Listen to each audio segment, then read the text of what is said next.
Welcome to online classes of Sri Mahavir International School, Kishangarh, Renwar.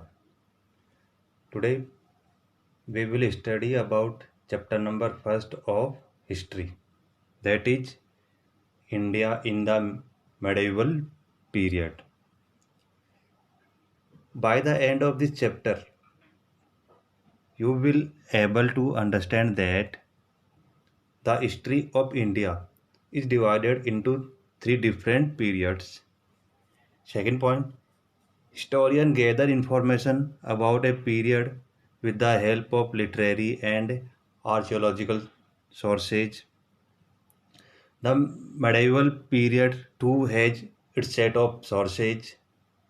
In the medieval period, new social and political groups emerged, and the medieval period saw a variety of economic changes and the emergence of religious tradition.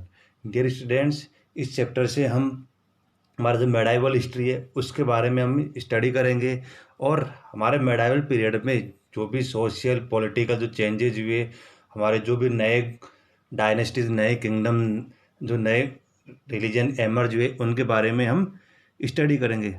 First we will discuss about what is history that we have discuss in previous class. What is history? History is the study of past. It means कि जो भी past events है उनका chronological order में हम study करते हैं, वो क्या है? History. In history we study about the past life of people. We come to know about the reigns of various kings, how they rule, their failure, their achievement and their conquest. It means कि history में हम कि past में जो भी हमारे human being है उनकी जो पास्ट लाइफ है उनके बारे में स्टडी करते हैं, एंड जो भी किंग्स हुए उन्होंने क्या अचीव किया, उन और उन्होंने क्या कॉन्क्वेस्ट किया, उनका किंगडम में जो भी पॉलिटिकल, इकोनॉमिक, सोशल जो कंडीशन थी उनके बारे में हम उसमें स्टडी करते हैं. It also give us an idea about the state of art, literature, culture and civilization. And history की स्टडी करने से हमें जो सिविलाइजेशन है या लिटरेचर, कल्चर, उनके आर्ट स्टाइल, उनके बारे में भी हमें बेसिक नॉलेज मिलता है. And you know that the history of India is divided into three different periods. Number first ancient history, number second medieval history and number third modern history. We have already read about the ancient period in previous class. कि ancient history में हम previous class में हम पढ़ चुके हैं, like civilization and Maurya dynasties, Gupta dynasties and life of early human being. In this class we will learn about the medieval period, which broadly extend from the 8th to 18th century CE. कि इस book में हम medieval history के बारे में study करेंगे जो 8 to 18 century के बीच में एक्सटेंड था. This chapter deals with the medieval period of Indian history. कि इस चैप्टर में भी हम मेडाइवल पीरियड, इंडियन हिस्ट्री के मेडाइवल पीरियड के बारे में हम स्टडी करेंगे. It explain how different sources are use to study this period. इसके अलावा यह चैप्टर हमें ये एक्सप्लेन करता है कि जो different sources, and we already discussed in previous class also कि two type of sources, archaeological and literary sources, कि उन sources को यूज करके हमें कैसे इंफॉर्मेशन मिलती है उसके बारे में हम स्टडी करेंगे. The chapter also discuss about the emergence of different social and political groups. And इसके अलावा इस चैप्टर में हम जो डिफरेंट टाइप के पॉलिटिकल एंड सोशल ग्रुप्स, कुछ न्यू किंगडम्स, डायनेस्टीज एमर्ज हुई, उसके बारे में हम स्टडी करेंगे. Moreover, the impact of economic changes and religious tradition on the country are also explained. इसके अलावा इस चैप्टर में हम कि हमारे जो भी इकोनॉमिक, सोशल एंड पॉलिटिकल जो चेंजेस आए वो चेंजेस कैसे हुए, क्या क्या चेंजेस हुए, उसके बारे में हम इसमें स्टडी करेंगे. The medieval period of India witness large scale changes in society, economy, politics, religion and cultural. कि मेडाइवल पीरियड है उसमें बहुत सारे changes mill, like social changes, political changes, economic and religious changes. कि हम बात करें एंशिएंट हिस्ट्री, तो एंशिएंट हिस्ट्री में हमें मोस्ट ऑफ हिंदू रिलीजन के बारे में पढ़ने को मिला, But in medieval period, the new religion, that is Muslim, also emerged, and Jain religion and Baudd religion. For better understanding of these changes, the period is subdivided into early medieval and the late medieval period. कि हमें इस medieval period को proper रूप से ढंग से हमें अच्छे से समझने के लिए हमारे हिस्टोरियन है उन्होंने मेडाइवल पीरियड को 2 सब कैटेगरी में डिवाइड कर दिया. Number first early medieval period and number second late medieval period. The early medieval period broadly span from 8th to the 12th century. Number first early medieval, इसका time period 8th to 12th century, during which the Palas, Pratiharas, Rashtrakutas, Cholas and Rajput were dominant force. कि early medieval period में जो most of जो dynasty जिन्होंने हमारे India में rule किया, these were Pala dynasties, Pratihara dynasties, Rashtrakutas, Cholas and Rajput. These are the main dynasties that rule in the early medieval period. The late medieval period spanned from 13th to the 18th century. और second late medieval period, time period of late medieval period was 13th to 18th century. The period start with the establishment of the Delhi Sultanate and extend till the reigns of the Mughals. और इस time period में late medieval period में Delhi sultanate, sultans and the Mughal period, these are the main 2 kingdoms that rule in the India. Now next point, changing names of regions in India. कि India की जो name कैसे कैसे changes हुए उसके बारे में हम इसमें डिस्कस करेंगे. The first article of the constitution of India state that India, that is Bharat, shall be A union of states. कि हमारा जो कॉन्स्टिट्यूशन है उसमें हमारी कंट्री का जो नेम है वो है India, that is Bharat. India जो क्या है भारत भी है. Shall be A union of states, जो क्या है यूनियन ऑफ स्टेट्स, स्टेट्स का एक यूनियन है. हमारे आर्टिकल नंबर फर्स्ट में हमारे कंट्री है उसका नेम एक्सप्लेन किया हुआ है और उस कंट्री का नेम है India, that is Bharat and shall be A union of states. The Republic of India is called Bharat. कि हमारी जो रिपब्लिक ऑफ इंडिया, हमारी जो कंट्री है एक रिपब्लिक मीन्स कि जो हमारी कंट्री का जो हेड है वो क्या है, इलेक्टेड मेंबर है, वो क्या है Bharat. While Hindustan is mostly use in historical context specially British India. और हिंदुस्तान जो वर्ड है वो हमारे कुछ हिस्टोरिकल कॉन्टेक्स्ट, कुछ हिस्टोरिकल बुक्स है उनमें एट प्रेजेंट यूज होता है and specially in British time. Today these 3 terms are interchangeably used to refer to the political and national entity that is identified as India. और at present हम ये most of ये 3 name India, Bharat and Hindustan, ये 3 name ही most of हम use करते हैं और इन 3 नेम से हमारी कंट्री आइडेंटिफाई है. The name Bharat is derived from the name of Bharat, the son of Dushyant, a legendary ruler mention in the Mahabharata. कि जो इंडिया है हमारी कंट्री उसका नेम भारत, एक किंग, एक राजा हुए थे जिसका नेम था Bharat. And who was Bharat? Bharat was son of Dushyant, a legendary ruler mention in the Mahabharata. कि महाभारत के टाइम पे एक लेजेंडरी पर्सन थे दुष्यंत, उनके सन भारत, उसी के नाम पे हमारी कंट्री का नेम भारत रखा गया. Similarly the name India has been in use since of 17th century. और अप्रॉक्सीमेटली 17th century तक हमारा ये नेम यूज होता गया. According to Herodotus father of history, Herodotus father of history, the Greek historian means a person who study about history. And a Greek historian, it is an English term derived from Greek via Latin word India, which stood for region beyond the river Indus. कि एक India word है वो एक Greek means Latin word है जो river Indus के name पे इसका नेम इंडिया हुआ है. इसी का एक इंदस से ही हमारी कंट्री नेम इंडिया रखा गया है।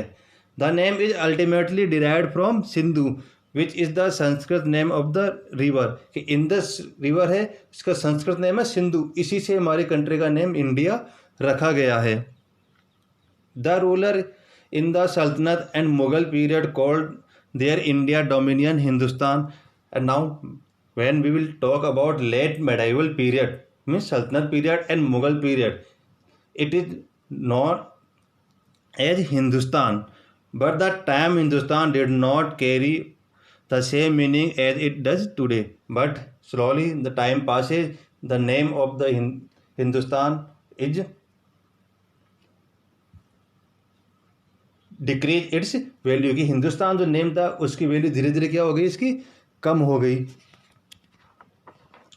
For example Minhaj us Siraj a chronicle it means chronicle a person who writes about history, कि ए पर्सन जो हिस्ट्री के बारे में लिखता है। It means writer in the 13th century CE use the term to denote the area of Punjab Haryana and the land between Ganga and Yamuna under the Delhi sultanate, कि मिनहाल उस सिराज जो एक राइटर थे, एक क्रॉनिकलर, इट मीन्स हिस्ट्री को लिखने वाले, उन्होंने पंजाब हरियाणा एंड गंगा यमुना रिवर के आसपास को जो एरिया है उस पूरे एरिया के लिए उन्होंने एक हिंदुस्तान वर्ड डिनोट किया है, कि इस पूरे एरिया को क्या बताया उन्होंने, Hindustan. In the early 16th century Babur use to term Hindustan to describe the geography, fauna and the culture of inhabitants of the subcontinent, and Babur also used the word Hindustan for our country, but the geography, fauna and culture of the inhabitant of the subcontinent, कि हमारा जो country है, हमारा जो सब continent है, उसमें जो फ्योना है, fauna means animal species and culture and geography, इन सब के लिए उन्होंने हमारे हिंदुस्तान को वर्ड यूज किया है। Hindustan became synonymous with India only during British Raj, but British when the British came to India, कि जब इंडिया ब्रिटिश आए तो ये हिंदुस्तान वर्ड एक क्या बन गया, हमारे लिए एक सिनोनिम बन गया एक। Thus, while the idea of geographical and cultural entity like India did exist during the medieval period, the term Hindustan did not carry the political and national meaning which we perceive today. And धीरे धीरे perceive today मतलब कि आज जो हम हमारी जो country है, आज हम मोस्ट ऑफ भारत या इंडिया यूज लेते हैं, उन टू वर्ड्स के, उन टू नेम्स के कंपैरिजन करें तो हिंदुस्तान की जो वर्ड की जो वैल्यू है वो धीरे धीरे क्या हो गई, कम हो गई। Now next point, sources of the medieval period. Now we will discuss about sources. We have learned that historians depend on sources such as manuscripts, inscriptions, buildings, artifacts, coins, etc.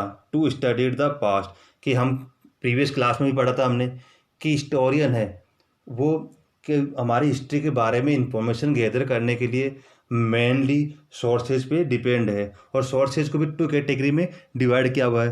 Number first literary sources and number second archaeological sources. But first we will discuss about manuscripts, inscriptions and artifacts. What are these? Number first, manuscripts means a very old book or document that was written by hand, कि बहुत हमारे old book या document जो by hand लिखी हुई है। Number second, inscriptions and writing work on stone और metal, कि कोई भी राइटिंग वर्क है जो स्टोन या फिर मेटल या फिर कोई वॉल पे लिखा हुआ है। And artifacts and object that is made by a person, और आर्टिफैक्ट्स मीन्स कि ऐसे कोई भी ऑब्जेक्ट, ऐसा कोई भी इंफ्रास्ट्रक्चर जो ह्यूमन बीइंग के द्वारा बनाई हुई है, like buildings etcetera. However, one of the distinct features of the sources of the medieval period is that the number and variety of literary or textual records increased noticeably during this period. But when we will talk about medieval period, in medieval period में जो हमारे text, it means हमारे जो literary sources है उनमें increment हुआ। Y? Printing press के कारण, और साथ में इन्वेंशन ऑफ पेपर, की पेपर और प्रिंटिंग प्रेस का इन्वेंट होने के कारण जो लिटरेरी सोर्स है उनमें इंक्रीज हुआ। Now there are two type of sources. Number first, literary sources, and number second, archaeological sources. Now number first, literary sources. Paper was invented in China around 100 BC, कि अप्रॉक्सीमेटली 100 BC के time पे paper का invention किया गया China में। It was gradually introduce to the rest of the world, और धीरे धीरे यहीं से ऑल ओवर वर्ल्ड में ये इन्वेंशन स्प्रेड हो गया, ऑल ओवर वर्ल्ड में भी इसका यूज होना स्टार्ट हो गया। In India literates and chronicles begin writing chronicles of rulers, petition, judicial records, accounts and taxes on it. और धीरे धीरे इंडिया में भी इसका स्प्रेड होना स्टार्ट हो गया, इंडिया में भी पेपर इन्वेंट होना स्टार्ट हो गया। और हमारे कुछ हिस्टोरियन, हमारे कुछ क्रॉनिकल्स है, उन्होंने इन पेपर्स के ऊपर chronicles of rulers, it means rulers के बारे में, क्रॉनिकल्स मीन्स क्रॉनिकल्स की हिस्ट्री के, जो भी किंग है उनकी हिस्ट्री लिखना स्टार्ट हो गया। उनकी petition, judicial records, accounts and taxes, ये सारी चीज़ें उनके ऊपर लिखना उन्होंने स्टार्ट कर दिया। The teaching of sons and traders transaction were also recorded on paper. से साथ साथ में जो भी हमारे संत है, चाहे वो सूफी संत हो या भक्ति संत हो, उनकी जो टीचिंग है, उनके जो आइडिया है, जो ट्रेडर्स है, उनके ट्रांजेक्शन, इट मीन उनके लेन देन, जो भी वो एक्सचेंज करते थे, जो भी उनका ट्रेडिंग सिस्टम था, वो सारे हम इस पेपर के ऊपर रिटर्न रिकॉर्ड करना स्टार्ट हो गए। Earlier manuscripts were collected only by wealthy people, ruler, monasteries and temples and stored in archives.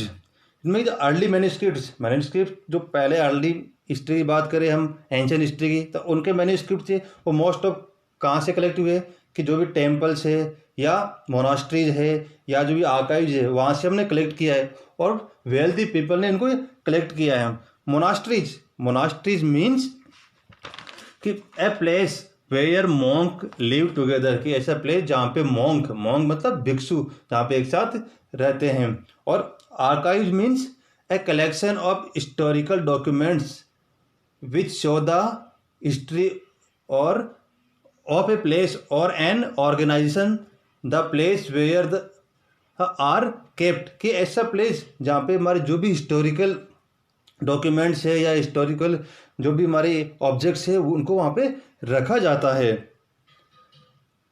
These manuscripts and documents provide a lot of detailed information to historian, कि इन्हीं manuscripts या document से बहुत सारी information हमें मिलती है, and historian इनसे इंफॉर्मेशन कलेक्ट करते हैं। However historian have to be very careful while using these old manuscripts, कि हिस्टोरियन है और उनको जब ये यूज करते हैं इन मैन्यूस्क्रिप्ट्स को, वो बहुत केयरफुल होते हैं। क्योंकि इनको कोई नुकसान ना पहुंचे, क्योंकि अगर ये डिस्ट्रॉय हो गए तो इनकी इन्फॉर्मेशन, जो भी हमारी हिस्ट्री के बारे में जो इन्फॉर्मेशन है, वो आगे नेक्स्ट जनरेशन तक नहीं पहुंच पाएगी। इस कारण इनको बिल्कुल केयरफुली इनको ये यूज करते हैं, ताकि इनको कोई नुकसान है, ना कोई ये डिस्ट्रॉय हो। Since there was no printing press in those days, कि उस टाइम पे, एंशिएंट टाइम की बात करें, जब मैन्यूस्क्रिप्ट्स बनाए गए तो उस टाइम पे कोई प्रिंटिंग प्रेस नहीं थी। Subscribes copied manuscript by hand, कि जो भी कोई कॉपी बनाई जाती थी दूसरी, वो बाय हैंड ही, कि हाथ से लिखे ही दूसरी कॉपी को बनाया जाता था। As subscribes copied manuscript they introduced small change unknowingly, और जब भी कोई कॉपी की जाती थी बाय हैंड तो कुछ ना कुछ चेंजेस उसमें किए जाते थे। And there is a possibility that these small changes went on increase generation after generation to such an extent that the manuscript of the same text became subsequently different from one another। और ये changes one generation to another generation होते गए, कि उसको copies बनती गई, नई copies बनती गई, नए हिस्टोरियन आए और उन्होंने इनकी कॉपीज बनाते गए, और उसमें कुछ नए चेंजेस होते गए, और ये one generation to another generation में चेंजेज आगे ट्रांसफर होते गए। The medieval chronicles were written by contemporary author who were either court historian or travelers who came to India। कि मेडाइवल हिस्ट्री की बात करें तो मेडाइवल क्रॉनिकल, इट मीन्स कि उस टाइम पे जो राइटर्स थे, हिस्टोरियन थे, जिन्होंने हिस्ट्री के बारे में लिखा, कि contemporary author who were either court historian, की कोर्ट हिस्टोरियन मतलब वहाँ के उस जो भी रूलर है उसके कोर्ट में जो भी राइटर था, जो भी क्रॉनिकल था, and other traveller who came to India from other countries, की इंडिया में आए उन्होंने और इंडिया के बारे में उन्हें कुछ टेक्स्ट लिखा, कुछ बुक्स लिखी उन्होंने। These chronicles are full of information on contemporary political and economic condition, और उन chronicles ने उस टाइम की जो भी पॉलिटिकल, जो भी सोशल, इकोनॉमिक, रिलीजन कंडीशन थी उनके बारे में हमारी टेक्स्ट बुक के रूप में उनको कन्वर्ट किया। However, such writing are not free from prejudice and bias of the writer, therefore they are not always reliable। कि ये जो राइटिंग वक्त था, जो क्रॉनिकल्स है, जो फॉरेन ट्रेवलर है, उन्होंने हमारी कंट्री के ऊपर पॉलिटिकल या इकोनॉमिक कंडीशन के बारे में लिखा, तो वो प्रीजडिस से अलग नहीं रह पाए। प्रीजडिस मीन्स कि बिना किसी के बारे में सोचे समझे ही कुछ बता देना। इस कारण they are not always reliable, कि हमेशा ये रिलायबल नहीं है, विश्वसनीय नहीं है, हमेशा ये बिल्कुल ऑथेंटिक नहीं है। Now important foreign traveller and their accounts, कि कौन कौन से फॉरेन ट्रेवलर है मेडाइवल पीरियड के टाइम पे कि हमारी कंट्री में आए और उन्होंने कुछ बुक्स लिखी। Number first, Al Masudi, that came to India in 1957 CE। He was an Arab traveller who gave an extensive account of India, कि कहाँ से आए थे ये, अरब कंट्री से, और उन्होंने हमारे इंडिया के बारे में एक्सप्लेन किया। Number second, Al Biruni, 1024 to 1030 CE। He came to India along with Mohammad of Ghazni, किसके साथ में इंडिया में आए, Mohammad of Ghazni. He travelled all over India, कि इन्होंने अप्रोक्सीमेटली हमारी पूरी कंट्री, हमारी इंडिया में पूरे में ट्रेवल किया। एंड रोट ए बुक, और उन्होंने एक बुक लिखी, नेम है तहकीक ए हिंद, बुक का नेम था Tahqiq i Hind, describing the social, religious and political condition of India. और उस बुक में हमारी इंडिया की social, political and religious condition के बारे में उन्होंने एक्सप्लेन किया है। Number third, Ibn Battuta, 1333 to 1347 CE। He was an Moorish traveller, Moorish traveller means कि उन्होंने मॉरिस कंट्री है वहाँ से ही आए थे इंडिया में। Who visited India during the रेंज ऑफ मोहम्मद बिन तुगलक, कि मोहम्मद बिन तुगलक की टाइम पीरियड में ये हमारी इंडिया में ट्रेवल किया, हमारे इंडिया में आए इन्होंने। हिज बुक, इनकी बुक का नेम है Rihla the travelogue, throw a lot of light on the रेंज of Muhammad bin Tughlaq and the geographical, economic and social condition of India. और इस रेहला बुक में मोहम्मद बिन तुगलक के जो रीजन है, उनका जो रीजन है, उनका किंगडम है, उसके बारे में एक्सप्लेन किया हुआ है।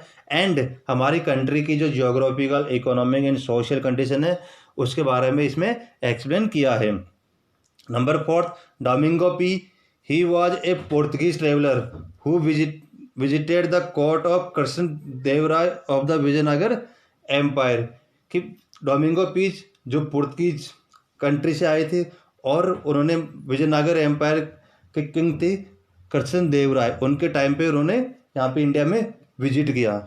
Number fifth, William Hawkins, 1608 to 1611 CE।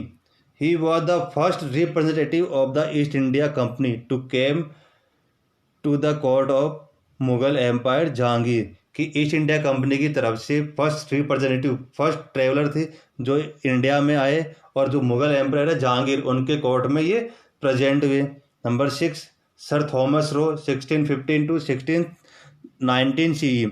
He was N ambassador of king James first, कि किंग जेम्स फर्स्ट के एम्बेसडर मतलब उसके दूत थे at the court of Jahangir, और वो ये भी जहांगीर के कोर्ट में प्रेजेंट हुए, the Mughal emperor. Now important medieval literature, कि कुछ राइटर और उनकी कुछ बुक्स का नेम है। नंबर फर्स्ट, कल्लन, ये राइटर नेम है, and Rajatarangini, that written by his book, उनके द्वारा बुक लिखी हुई है। तो कल्लन है राइटर, उन्होंने बुक लिखी है राज तरंगिनी। नंबर सेकंड, अल बिरूनी, उन्होंने बुक लिखी है Tarikh al Hind. And third, Chandra Bardai, book name Prithviraj Raso. Amir Khusro, book name Tarikh e Alai Babur, book name Tuzuk e Baburi and Baburnama. Minhaj us Siraj, इनकी बुक का नेम है तबगात ए नासिरी। नियाउद्दीन, इनकी बुक का नेम है तारिक अल फिरोसाई। बरनी, इनकी बुक का नेम है फतवा ए जहांदरी। अबुल फजल, इनका बुक का नेम है अकबरनामा एंड आईने अकबरी। सूरदास, इनकी बुक का नेम है सूरसागर एंड मलिक मोहम्मद जायसी, इनका बुक का नेम है पद्मावत। कि आपको एक तरफ राइटर का नेम है और एक तरफ बुक का नेम है, ये भी आपको याद करना है, ये भी आपको दिमाग में रखना है कि कौन सी बुक कौन से राइटर के द्वारा लिखी हुई है। Now number second, archaeological sources. Apart from the literary sources, the archaeological sources are the immense value in the reconstruction of the social, cultural and political history of medieval literature. कि literary sources के अलावा archaeological sources भी है जो हमारे जो भी socio cultural या पॉलिटिकल हमारी या जो भी इकोनॉमिक कंडीशन है उनके बारे में हमें हमारी हिस्ट्री को रिकंस्ट्रक्ट या हमारी हिस्ट्री को की इंफॉर्मेशन लेने में हमें हेल्प करते हैं। Coins belonging to this period are a valuable source for reconstruction date of historical event. की सबसे मेन इंपॉर्टेंट जो सोर्स है वो है कॉइन्स। कि कॉइन्स को जो भी हमारी हिस्टोरिकल इवेंट्स ही उनकी डेट्स के बारे में हमें इंफॉर्मेशन प्रोवाइड करवाता है। They also give us an idea of the economic condition of that period. और जिस टाइम पे जो कॉइन्स इश्यू हुआ है उस टाइम की इकोनॉमिक कंडीशन है उनके बारे में हमें अब इंफॉर्मेशन अवेलेबल कराता है। अगर गोल्ड कॉइन इश्यू किया हुआ है इट मीन्स उस टाइम का किंगडम बहुत रिच किंगडम था, कि वहाँ पे बहुत वेल्थी किंगडम था, बहुत पैसा था, इस कारण उन्होंने गोल्ड कॉइन। अगर सिल्वर कॉइन इश्यू किए हुए हैं it means average. And bronze coin अगर कॉइन्स इश्यू किए हुए हैं इट मीन्स वहाँ की जो इकोनॉमिक कंडीशन थी वो क्या थी, बहुत लो थी। जैसा कि you can see in this picture the coins of the medieval period. कि मेडाइवल पीरियड के कुछ कॉइन्स है जो आप देख सकते हो इसमें। Monuments and painting are also important archaeological sources of the period. And other archaeological source, monuments it means historical buildings like Taj Mahal, Red Fort, etc. And painting also important archaeological sources of the period. इनसे भी हमें information मिलती है। Monument of these period give evidence of the advancement of technology and engineering skill of the people during this period। कि monument से हमें वहाँ की जो टेक्नोलॉजी है कि किस टेक्नोलॉजी पे किस स्टाइल में ये बिल्डिंग कंस्ट्रक्ट की हुई है, यानी इंजीनियरिंग स्टाइल। एट प्रेजेंट जो इंजीनियर कुछ बिल्डिंग्स का जो नक्शा बनाते हैं तो पहले के टाइम पे किस टाइप की बिल्डिंग्स है, कैसे कंस्ट्रक्ट करते थे, क्या स्टाइल थी, उनके बारे में हमें इंफॉर्मेशन मिलती है। They also inform us about the different architectural style of the period. इसके अलावा जो भी आर्किटेक्चरल स्टाइल है उनके बारे में हमें इंफॉर्मेशन मिलती है। Many inscriptions were also place on the wall of these monuments which tell us about the life of the people. और इन मॉन्यूमेंट्स के ऊपर बहुत सारे इंस्क्रिप्शंस मीन्स जैसा कि आपको मैंने पहले बताया the end writing work on stone और मेटल और वॉल। की कोई भी राइटिंग वर्क है जो स्टोन, मेटल या वॉल के ऊपर कुछ लिखा हुआ है तो इन मॉन्यूमेंट्स के ऊपर कुछ ना कुछ इंस्क्रिप्शन, कुछ ना कुछ इसके ऊपर लिखा हुआ होता है जिनसे पीपल्स को इंफॉर्मेशन मिलती है। Now next point, emergence of new social and political groups that we will discuss in next part of the video। कि इस वीडियो नेक्स्ट पार्ट में पढ़ेंगे। I hope you understand the chapter that we have studied today. Thank you.